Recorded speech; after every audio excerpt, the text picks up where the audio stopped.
Hello everyone, very good morning. આજે આપણે એસી સર્કિટની અંદર unit number first AC fundamental જે છે એનો topic what is the electrical current and theory of electricity વિશે ડિસ્કસ કરીશું.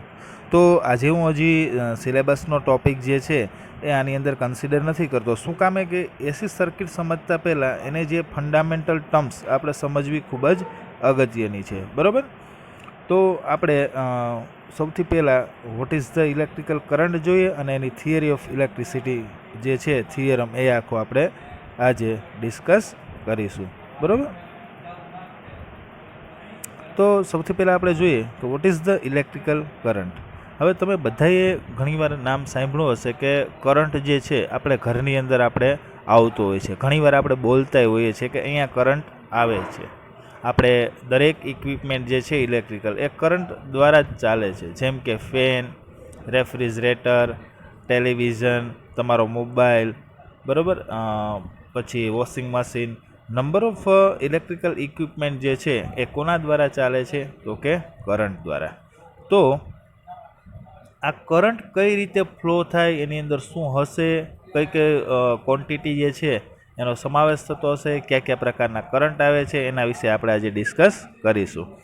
તો સૌથી પહેલાં જોઈએ આજે તો what is the electrical current. એની અંદર આપણે આજે જોઈએ તો the electrical current is the rate of flow of electrical charge through a conducting medium with respect to time. એટલે આનો મતલબ શું થશે કે આની અંદર આપણે જોવાનું એ રહેશે કે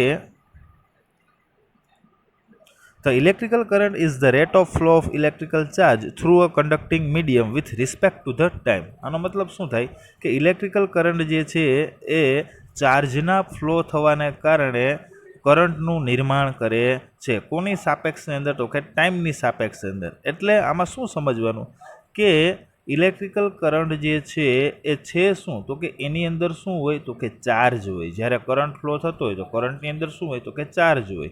કઈ જગ્યાએ ફ્લો થતો હોય તો કે કન્ડક્ટિંગ મીડિયમની અંદર થતો હોય. કોની સાપેક્ષમાં થતો હોય તો કે રિસ્પેક્ટ ટુ ટાઈમ. દરેક વસ્તુ જે છે સમયની સાથે જે છે એ પ્રક્રિયા કરતી હોય છે, એટલા માટે એવું લખ્યું છે કે વિથ રિસ્પેક્ટ ટુ ટાઈમ, બરોબર. હવે આગળ આપણે જોઈએ when there is a potential difference between 2 point in a conducting medium, electrical charge start flowing from the higher potential point to the lower potential point to balance the charge distribution between the point. આ topic કઈ રીતે સમજવો હું તમને સૌથી પહેલાં સમજાવું, એક એક્ઝામ્પલ દ્વારા સમજીએ આપણે.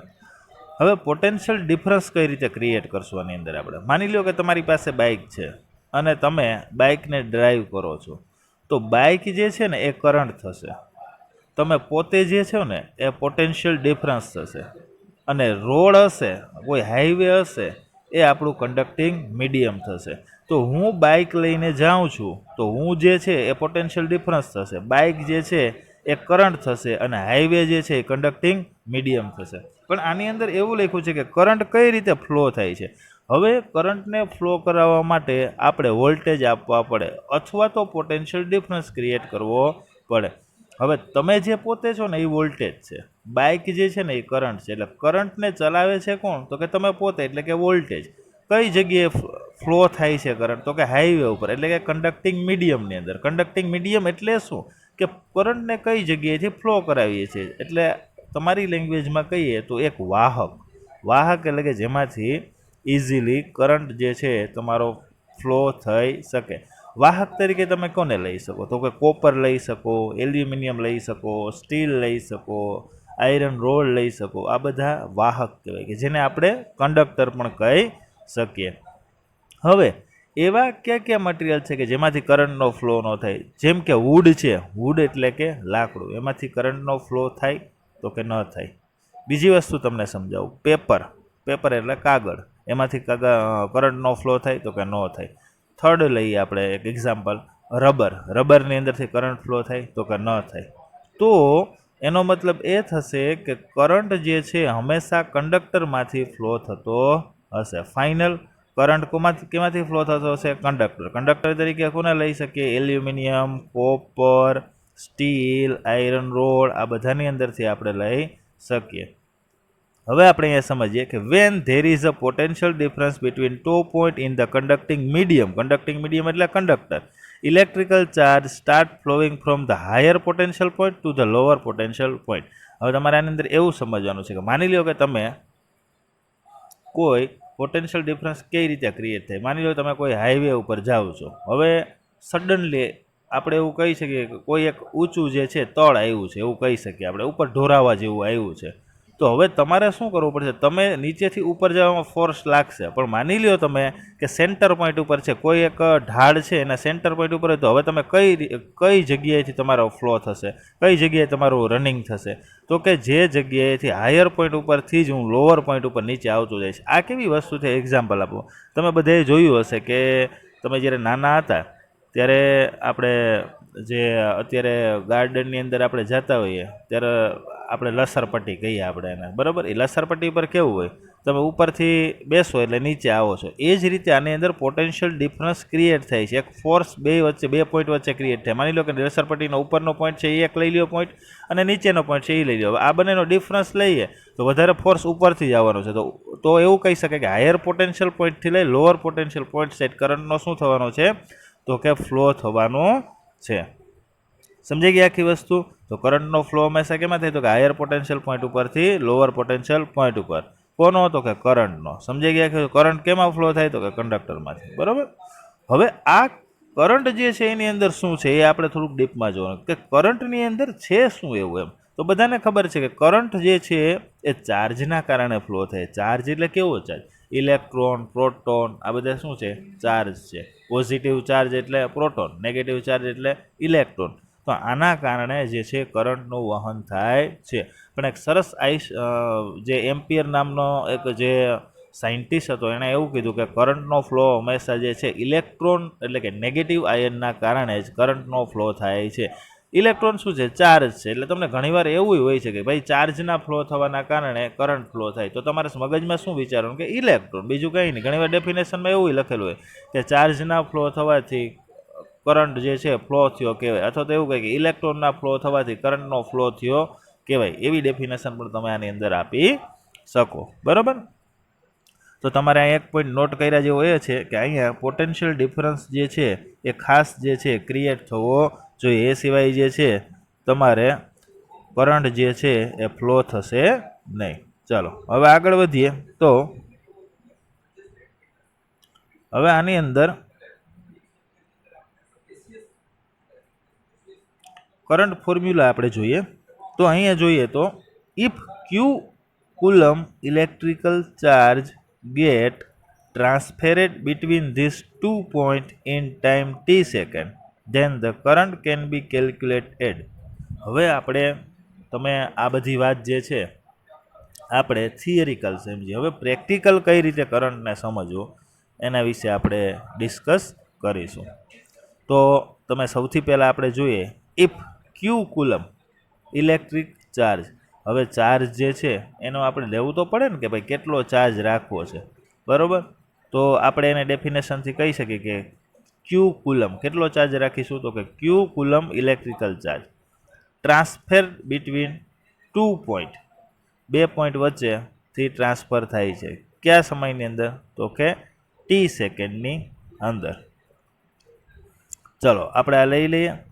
Than the current can be calculate as I is equal to Q by T. એટલે હવે એવું કહી શકાય કે કરંટ I જે છે એ ચાર્જ Q બાય ટી. જો તમે ડેરિવેશન આપણે લઈએ તો કરંટનું ઇક્વેશન થઈ જશે. એટલે કે અમુક સમયની અંદર ચાર્જ જે છે એ ફ્લો થતો હોય તો એવું કહી શકાય કે કરંટ ફ્લો થયો કહી શકાય. સમજાઈ ગઈ આખી વસ્તુ? હજી કહું છું એક વખત કે કરંટ એટલે ચાર્જનો ફ્લો. ચાર્જ કેવો હોય? પોઝિટિવ હોય, નેગેટિવ હોય. પણ એમ્પિયર નામના આઈન્સ્ટાઈને એવું કીધું કે કરંટ હંમેશા નેગેટિવ ચાર્જના કારણે ફ્લો થાય છે. એટલે આપણે શું લીધું કે ક્યુ કુલમ ચાર્જ લીધો. ચાર્જનો જથ્થો આપણે કેટલો લીધો? તો કે Q coulomb. I is equal to Q by T. અને 1 કુલમ ઇઝ ઇક્વલ ટુ આવશે એ આગળ હું તમને સમજાવીશ કે 1 કુલમ જે હોય તો કેટલું લેવું, એમ કેટલા ચાર્જ આપણે ગણી શકીએ. આ ખાલી ક્યુ કુલમ લીધો છે આપણા માટે. તો ડેફિનેશન બે રીતે હવે કરંટની બનશે કે એક rate of change of charge, that means current. Rate of change of charge, it is called current. અને બીજું ફ્લો ઓફ ઇલેક્ટ્રોન તો પણ current.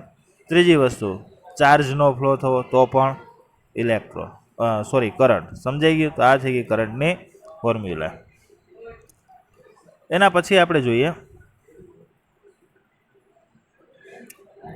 in a differential form the current can be represented as I is equal to dq by dt. આપણે શું કર્યું, બંને જે આ ઇક્વેશન છે એમાં ડિફરન્શિએશન લઈ લીધું, એટલે કે એનો ફેરફાર દર્શાવ્યો છે, ચાર્જનો ફેરફાર દર્શાવ્યો છે ડિફરન્શિએશન લીધું એટલે, અને સમય જે છે એનો પણ આપણે ચેન્જીસ લીધેલો છે, એટલે આપણે ડિફરન્શિએશન લીધેલું છે કે સમયની સાથે સાથે ચાર્જમાં ફેરફાર થાય તો એવું કહી શકાય કે કરંટ ફ્લો થયો કહી શકાય. સમજાઈ ગઈ આખી વસ્તુ? હવે આપણે આગળ વધીએ તો યુનિટ ઓફ કરંટ. બરાબર, તો કરંટનો યુનિટ આપણે શું લઈ શકીએ? As the current is the ratio of transferred charge to the time taken for this charge transferring, we can say one unit current is such as a rate of charge transferring in which 1 coulomb charge is transferred from one point to another in 1 second.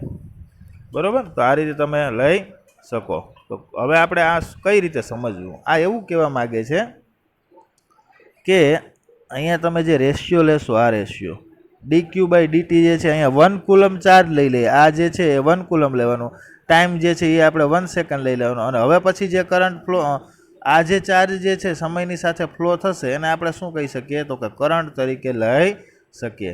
સમજાઈ ગઈ આખી વસ્તુ? તો આ રીતે આપણે કહી શકીએ કે current is the ratio of transferring charge, એટલે કે dq to the time taken for this charge, એટલે કે dt. We can say 1 unit current is સચ અ, એટલે કે 1 યુનિટ કરંટ જે છે તમારો ફ્લો થાય છે, 1 કુલમ ચાર્જ જે છે તમારો ટ્રાન્સફર થાય છે એક પોઈન્ટ ઉપરથી બીજા પોઈન્ટ ઉપર. સમજાઈ ગઈ આખી વસ્તુ? તો આ યુનિટનો કરંટ જે છે તમે એવું કહી શકો. આગળ આપણે જોઈએ તો આના ઉપરથી આપણે એવી માહિતી મળે છે કે યુનિટ ઓફ કરંટ જે છે ઇઝ કુલમ પર second and it is well known as ampere after the great physicist Android Mary Ampere. This is SI unit of electric current. બરોબર, તો આના ઉપરથી તમે એવું કહી શકો કે એક ગ્રેટ સાયન્ટિસ્ટ જે છે એનું નામ શું છે? એન્ડ્રુ મેરી એમ્પિયર. બરોબર, એવું તમે લઈ શકો.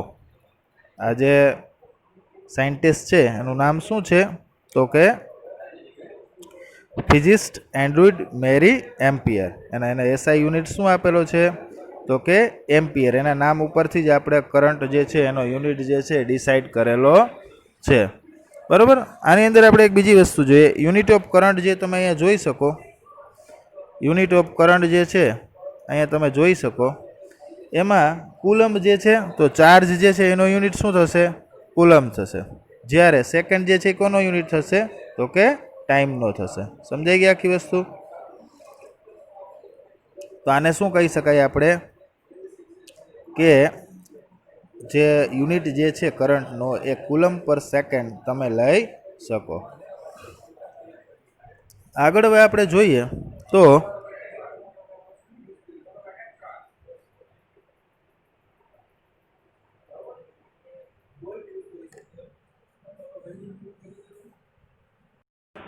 હવે આપણે કરંટ ઇન મેટાલિક કંડક્ટર જે છે એ આપણે ડિસ્કસ કરીશું. થિયરી ઓફ ઇલેક્ટ્રિસિટી, એની અંદર કરંટ ઇન મેટાલિક કંડક્ટર. હવે આપણે અહીંયા જોઈએ the main cause of current through a metallic substance is the flow of electron, that is the directional drift of free electron. કોઈ પણ મેટાલિક પદાર્થ છે, સબસ્ટન્સ એટલે પદાર્થની અંદર ઇલેક્ટ્રોનનો ફ્લો થશે, એ જે છે કોના કારણે થશે? તો કે directional drift of free electron, એટલે કે ડ્રિફ્ટ ઇલેક્ટ્રોનની ડાયરેક્શનના કારણે ફ્રી ઇલેક્ટ્રોન જે છે એ ફ્લો થાય છે. ઇન શોર્ટ, કોઈ પણ મેટાલિક સબસ્ટન્સ છે એની અંદર કરંટ ફ્લો થવાનું કારણ ડ્રિફ્ટ ઓફ ઇલેક્ટ્રોન છે, ડ્રિફ્ટ ઓફ ફ્રી ઇલેક્ટ્રોન છે એવું કહી શકાય. હવે આપણે આગળ જોઈએ આની અંદર, in metal even at room temperature, કોઈ પણ એક મેટલ લઈએ, મેટલ બરાબર, એને આપણે રૂમ ટેમ્પરેચરે લઈએ. રૂમ ટેમ્પરેચર એટલે તમે 25 સેલ્સિયસથી 30 સેલ્સિયસ સુધી કન્સિડર કરી શકો. There are plenty of free electron exists inside the metallic crystal structure. તો આ મેટાલિક ક્રિસ્ટલની અંદર ઇલેક્ટ્રોન જે છે એ ફ્લો થતા હોય છે. કયા ટેમ્પરેચરે? ઇવન એટ રૂમ ટેમ્પરેચર આપણે લઈ લઈએ તો પણ એનું જે સ્ટ્રક્ચર જે છે એ ક્રિસ્ટલાઇન હશે. બરાબર, તો આ થઈ ગયું current in metallic conductor. That means કે કોઈ પણ સબસ્ટન્સ હશે એની અંદર જે આપણે કરંટ ફ્લો થતો હશે તો એ ડ્રિફ્ટ ફ્રી ઇલેક્ટ્રોનના કારણે કરંટ જે છે એ ફ્લો થતો હશે. બરાબર, એના પછી આપણે આગળ વધીએ તો,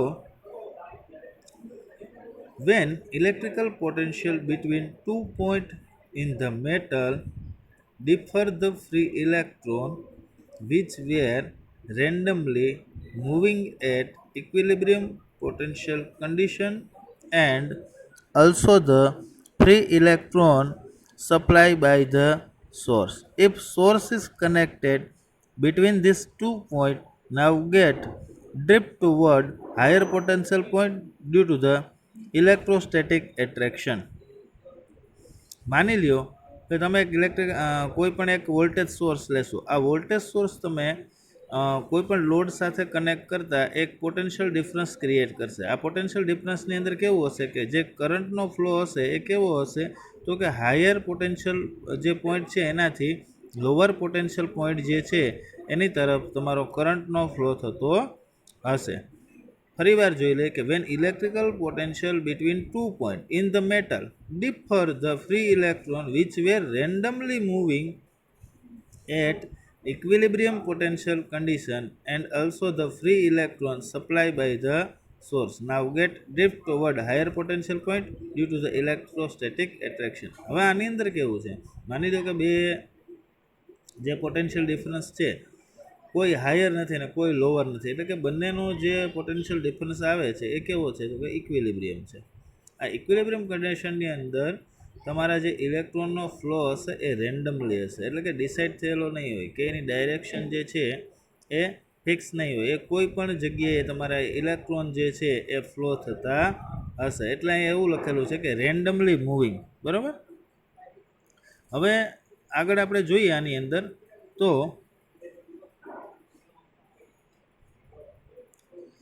as each of the electron has a negative charge, કોઈ પણ ઇલેક્ટ્રોન હોય ને તો એનો એક કંઈક ચાર્જની વેલ્યુ હશે. આ તમારે ફિઝિક્સની અંદર આવી ગયું હશે તો એમને જે ચાર્જની વેલ્યુ છે એ આગળ જે છે તમને માઇનસ સાઇન જોવા મળે છે. 1.602 મલ્ટીપ્લાય બાય 10⁻⁻19 કુલમ્સ, એટલે કે તમે ઇલેક્ટ્રોનની વેલ્યુ જે છે એ તમે કેટલી લઈ શકો 1.602 મલ્ટીપ્લાય બાય 10⁻⁻90. ચાર્જ કેવો રાખવાનો? માઇનસ ચાર્જ રાખવાનો. શું કામ કે ઇલેક્ટ્રોન જે છે એનો ચાર્જ કેવો હશે તો કે નેગેટિવ ચાર્જ હશે. જ્યારે પ્રોટોન હોય તો એનો ચાર્જ કેવો હોય? પોઝિટિવ ચાર્જ હોય. એટલે કે એક ઇલેક્ટ્રોન જે છે એના ચાર્જની વેલ્યુ કેટલી લેશું આપણે તો કે 1.602 multiply by 10⁻⁻90. It can be said that the negative charge gets shifted toward higher potential point. આનો મતલબ એવો થશે કે નેગેટિવ ચાર્જ જે છે એ તમારો હાયર પોટેન્શિયલ પોઈન્ટથી ફ્લો થવાનું ચાલુ કરે છે. The rate of flow of this negative charge, the rate of flow of this negative charge in respect of time is the current in the metal. કોઈ પણ મેટલની અંદર જે નેગેટિવ ચાર્જ જે છે એનો ફ્લો થવાના જે રેટ જે છે રિસ્પેક્ટ ટુ ધ ટાઈમ એને તમે કરંટ કહી શકો. એટલે કે dq by dt, that means current આપણે શું લઈ શકીએ, આવું લઈ શકીએ કે I is equal to dq by dt, that means કે કરંટ આપણે એવું કહી શકીએ. પણ એ ચાર્જ જે છે એ કેવો લેવાનો, તો કે તમારે નેગેટિવ ચાર્જ કન્સિડર કરવાનો. તો મેટલની અંદર કરંટનો ફ્લો થશે કોના કારણે થશે, તો કે નેગેટિવ ચાર્જના કારણે. સમજાઈ ગઈ આખી વસ્તુ? હવે ચાલો હવે આપણે આની અંદર આગળ વધીએ. Conventional direction of current, conventional direction of current. હવે આની અંદર જોઈએ આપણે તો અલ્ધો ધ ફ્લો ઓફ ઇલેક્ટ્રોન, એક ઇલેક્ટ્રોનનો ફ્લો લ્યો અથવા તો નેગેટિવ ચાર્જ, બંને એક જ વસ્તુ થઈ, નેગેટિવ ચાર્જ લ્યો અથવા તો ઇલેક્ટ્રોન લ્યો, is from lower potential point to higher potential point. તો આપણે ખબર છે કે એ જે ચાર્જ જે છે એ કઈ જગ્યાએ ફ્લો થાય, તો કે લોઅર પોટેન્શિયલ પોઈન્ટથી જો હાયર પોટેન્શિયલ પોઈન્ટ તરફ જો એ ફ્લો થતો હોય ને ઇલેક્ટ્રોન અથવા તો નેગેટિવ આયન, તો એને તમે કન્વેન્શનલ ડાયરેક્શન કરંટ કહી શકો. શું કહી શકો? Conventional direction current. એની દિશા હંમેશા કેવી હશે, તો કે lower potential point to higher potential point. That means એક બીજું એક્ઝામ્પલ થોડું સમજાવું. મેં તમને એવું કીધું કે આપણે જે પાર્કની અંદર કોઈ લસરપટ્ટી હોય તો એમાં તમે ઉપરથી નીચે આવતા હોય તો એ આપણે એકચ્યુઅલ કરંટ કહી શકીએ. પણ માની લો કે નીચેથી ઉપર ચડતા હોઈએ તો એને તમે એવું કહી શકો કે કન્વેન્શનલ કરંટ કહી શકો. બરાબર point. But the conventional direction current is the considered from higher potential to lower potential. જ્યારે કન્વેન્શનલ ડાયરેક્શન કરંટ છે એની દિશા કઈ હશે, તો કે higher potential to lower potential. બરાબર. જ્યારે ફ્લો ઓફ ઇલેક્ટ્રોન અથવા તો નેગેટિવ ચાર્જ જે છે એની ડાયરેક્શન કઈ હશે, તો કે lower potential point to higher potential. આની અંદર બે તથ્ય નીકળે જો આપણે સમજીએ. આ ઇલેક્ટ્રોન જે છે ને અથવા નેગેટિવ ચાર્જ છે એની ડાયરેક્શન કઈ હશે, તો કે લોઅર પોટેન્શિયલ પોઈન્ટ જે છે ત્યાંથી લઈ અને હાયર પોટેન્શિયલ પોઈન્ટ. જ્યારે કન્વેન્શનલ ડાયરેક્શન કરંટ જે છે એની ડાયરેક્શન કેવી હશે, એ કઈ જગ્યાએથી ફ્લો થતો હશે, તો કે higher potential to lower potential. બરાબર. બે જોજો, ખાસ જોઈ લેજો, એક કન્વેન્શનલ ડાયરેક્શન કરંટ અને એક આપણા જે છે એ ઇલેક્ટ્રોન. બરાબર. હવે આપણે આગળ જોઈએ તો although current is mainly caused by the flow of electron, that is the flow of negative charge, but previously it was thought that the electrical current is the flow of positive change. હવે આપણે decide તો એવું થયું છે કે current જે છે actually flow કોના કારણે થાય છે, કે તો ઇલેક્ટ્રોનના કારણે થાય છે અથવા તો નેગેટિવ ચાર્જના કારણે થાય છે. પણ એવું પણ પ્રૂફ થયેલું છે કે કરંટ જે છે એ ફ્લો થશે એ પોઝિટિવ ચાર્જના કારણે પણ ફ્લો થઈ શકે. બરાબર. તો હવે એ કઈ રીતે સમજીએ આપણે આગળ. આની અંદર તમે ફિગર પહેલાં જોઈ લો વ્યવસ્થિત, આખી ફિગર ઓબ્ઝર્વ કરો પછી આપણે સમજીએ. થોડી વાર તમે ફિગરમાં જોઈ લો શું છે.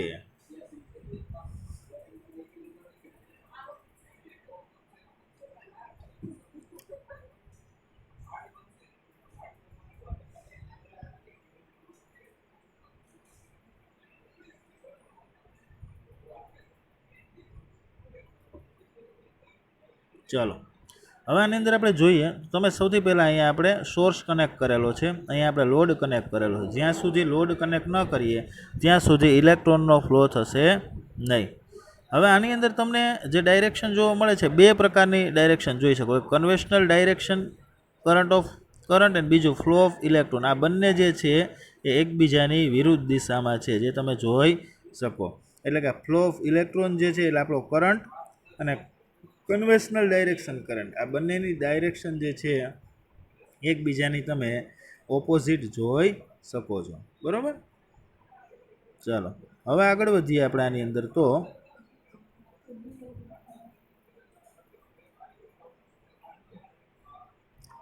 But now it is prove that the current in metallic conductor. પરંતુ એવું પુરવાર થયેલું છે કે કોઈ પણ મેટાલિક કંડક્ટર જ્યારે તમે યુઝ કરતા હો ત્યારે કરંટ જે ફ્લો થશે એ ફ્લો ઓફ ઇલેક્ટ્રોન અથવા તો નેગેટિવ ચાર્જના કારણે થાય છે. But now it is proved that the current in the metallic conductor is due to the flow of electron અથવા તો negative charge. But the direction of current is still considered as it was accepted previously, that is opposite of flow of electron. But કરંટની જે direction જે છે એ આપણે અહીંયા previous અહીંયા જોયું કે ઇલેક્ટ્રોન કરતાં કેવી છે તો કે ઓપોઝિટ ડિરેક્શનની હશે, એટલે કે વિરુદ્ધ દિશાની અંદર હશે. આ કરંટની ડાયરેક્શન અને આ જે છે ઇલેક્ટ્રોનની ડાયરેક્શન, અથવા તમે આ ઇલેક્ટ્રોનની ડાયરેક્શન લેશો તો આ કન્વેન્શનલ કરંટની ડાયરેક્શન મેટાલિકની અંદર આવું પ્રૂવ થયેલું છે. બરાબર. હવે આપણે આગળ જોઈએ તો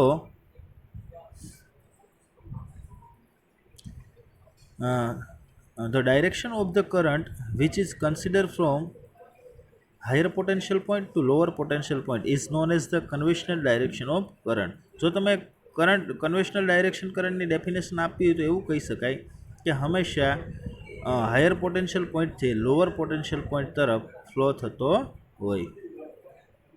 હવે આપણે જોઈએ ટાઈપ ઓફ કરંટ. કરંટના ટાઈપ્સની વાત કરીએ તો એના બે ટાઈપ્સ છે. એક જે છે ડાયરેક્ટ કરંટ જે છે અને બીજો છે અલ્ટરનેટિંગ કરંટ છે. બે ડાયરેક્ટ કરંટ ધેટ મીન્સ કે ડીસી કરંટ અને અલ્ટરનેટિંગ કરંટ ધેટ મીન્સ કે એસી કરંટ. ડાયરેક્ટ કરંટ હોય તો એની અંદર તમને શોર્ટ લાગતો નથી, જ્યારે અલ્ટરનેટિંગ કરંટ હોય તો એની અંદર તમને શોર્ટ લાગે છે. હવે ડાયરેક્ટ કરંટ કોને કહેવાય? હવે આપણે અહીંયા ડાયરેક્ટ કરંટ સમજીએ. ડાયરેક્ટ કરંટ એટલે શું? when current flow in one direction either in constant અથવા તો fluctuating manner, the current is called direct current. Direct current જે છે આપણે કઈ રીતે સમજીએ? માની લો કે આ આપણી એક્સ અક્ષ છે, આ આપણી વાય અક્ષ છે. આની અંદર આ કરંટની આ જો ફ્લો થાય આ આપણે ડીસી કરંટ કહેવાય. આની ડાયરેક્શન એ ચેન્જ નથી થતી અને મેગ્નિટ્યુડ એ ચેન્જ નથી થતી. ડાયરેક્શન એટલે જો આ દિશા આમ કહેવાય કહી શકાય, અને મેગ્નિટ્યુડ એટલે આવી રીતે હોય. આના મેગ્નિટ્યુડ કહેવાય. જો આ બધા મેગ્નિટ્યુડ છે તો આમાં તો મેગ્નિટ્યુડ છે જ નહીં. જો આમાં છે ખરા પણ ચેન્જ થતું નથી. અહીંયાથી જે છે ચાલુ કરીએ તો આમ ફ્લો થયા રાખે છે. જો આ થઈ ગયું ડીસી કરંટ. શું કહી શકાય? DC current. જો આમાં તમે જોઈ શકો એટલે કે સતત પ્રવાહ એવું પણ નામ આપી શકાય. જો આ ડીસી કરંટ કહી શકાય. તો એસી કરંટ કોને કહેવાય? એસી કરંટ હવે આપણે જોઈએ. એસી કરંટ જે છે એ આવી રીતે હોય. આમાં મેગ્નિટ્યુડ અને ડાયરેક્શન બંને તમે ચેન્જ થઈ શકે. આ મેગ્નિટ્યુડ છે, આ શું કહી શકાય? મેગ્નિટ્યુડ. એ તમારે ટાઈમની સાથે ચેન્જ થાય છે. આ એક્સ અક્ષ લઈ લ્યો, આ તમે વાય અક્ષ લઈ લ્યો. આ ટાઈમની સાથે શું થાય તો કે ચેન્જ થયા રાખે છે. જો અહીંયા આવે, અહીંયા આવે, અહીંયા આવે, આગળ વધે છે, વધે છે, વધે છે, વધે છે. પહેલાં અહીંયા 90 આવે, 180 આવે, 270 આવે, પછી 360 આવે. તો એની ડાયરેક્શન આમ ચેન્જ થતી જાય. જો આવી રીતે. બરાબર. જ્યારે ડીસીમાં તમે જુઓ, ડીસીની અંદર કેવું થાય છે કે આ સતત છે. આ આપણે ડીસીનું એક્ઝામ્પલ લઈ લીધું. બરાબર. હવે એસીનું કેવું હોય તો આ જે છે તમે એસીનું લઈ શકો. ચલો, આ થઈ ગયો આપણો ડીસી કરંટ, આ આપણો એસી કરંટ. બરાબર. સમજી ગયા તમે આખી વસ્તુ? હવે અહીંયા હવે આપણે આગળ વધીએ તો ડેફિનેશનમાં જોઈએ.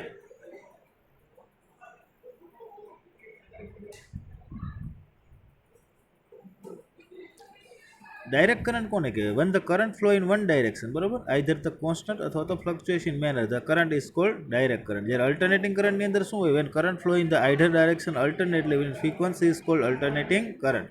હવે આપણે એક બીજી વસ્તુ આમાં સમજીએ. ડાયરેક્ટ કરંટ હોય ને અને ફ્રીક્વન્સી હોતી નથી. ઘણીવાર કોઈ એવું કહે સાહેબ ડીસી જે કરંટ છે ને ફ્રીક્વન્સી કેટલી હોય? તો ડીસી કરંટ જે છે એની ફ્રીક્વન્સી કેવી હોય તો કે 0 હોય. જ્યારે એસીની ફ્રીક્વન્સી કેટલી હોય તો કે 50 હર્ટ્ઝ આપણે લઈ શકીએ, જે આપણે ઘરમાં યુઝ કરીએ છીએ એ. સમજાઈ ગઈ આખી વસ્તુ? બરાબર. તો હવે આપણે આગળ વધીએ તો